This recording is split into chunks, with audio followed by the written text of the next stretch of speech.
Guys, malakas ang ulan today. Pero sigurado akong hindi siya ganong klaseng tao. Hindi naman siguro siya aabot sa puntong ipapatsugin niya si Mayora. Sana nga. Sana talaga, tama ka. Taos na maglinis, Guys. Sa walang guys. bahala ang mga kahina-hinalang kilos ni Cap hanggang sa isang araw, abala ko sa pag-aayos ng mga files sa opisina ni Cap nang pumasok siya. May hawak siyang insulated tumbler na bago sa paningin ko. Ivy, itigil mo na muna yung ginagawa mo at pumunta ka sa opisina ni Mayora.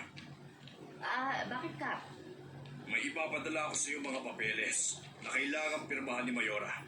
Bilisan mo at dalhin mo ito. Ano mo yan? Kape ito para kay Mayora.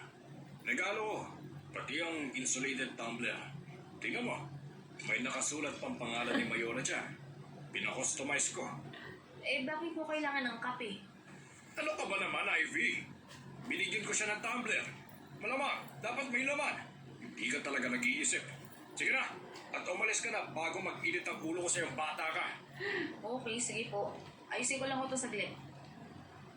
Matapos kong ayusin yung mga papeles pabalik sa mga kahon, ibinigay na sa akin ni Cap yung mga papel daw na papapirmahan kay Mayora at saka yung Yan mo insulated naman tumbler. ako sa Ang mga totoo niya, mata mo. talagang malaki ang hinala ko sa insulated tumbler na dala ko.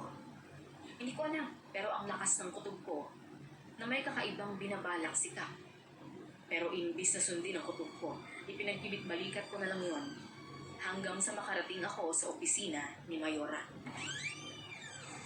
Oh, Ivy, kumusta ka? Matagal tayong hindi nagkita.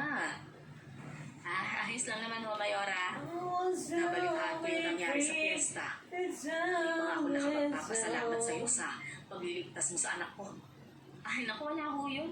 Kahit sino naman mas nakatatanda kay Lily, gagawin yung ginawa ko. Oo.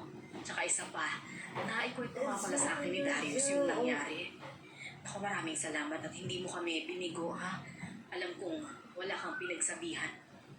Pinagbantaan ko ako ni Lily eh. Ipilayin niya rin po ako ulit kung pinagkalat ko. Ay, nako, talaga yung batang yun. Pero nga pala, Hi, guys, bye. Naparito ka.